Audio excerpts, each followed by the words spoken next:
се гледа, јас тоа не го имав ни приметено, зашто јас секогаш сум патувала обратно од Кратово на кај Скопје. Но една колешка, морам да ја поздравам, македонка што живее во Холандија, почна да донесува холандски туристи, има прекрасна тура, има вклучено се и наместо да води она може секако и лиценца да земе бидејќи е македонка, но има локални тури, водичи, значи секаде си има и мене и сестра ми за Кратово, бидејќи сме од Кратово, и ми вика, кажи им, вика, патувавме еднаш заедно со туристите на кај Кратово, кажи им како се менува релјефот.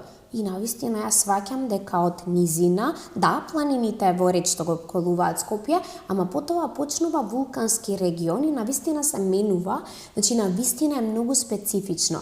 И самата местоположба на градот така нацрткани куки како што се единствен град што малку може да е сличен е нели Крушево, ама само по местоположбата. Ама Крушево е само на брдото. Само на брдо, само тој дел, да. А ова е внатре, навистина интересна локација.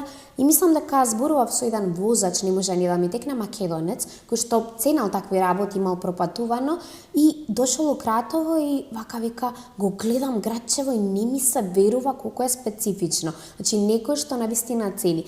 Ние не можеме да цениме толку од Кратово, бидејќи сме ние израснати со тој регион. Ние до пред 10 години поминувавме пред Кула од 14 век, онака секојдневно и воопшто на луѓето не им беше значено, додека еве Чичко Стевче секако уште пред мене и јас почнав да се појавувам по телевизиите и почнавме да ги објаснуваме тие кули, тие мостови и луѓето почна и ме застануваа на улица и ми вела дека научиле од мене многу работи.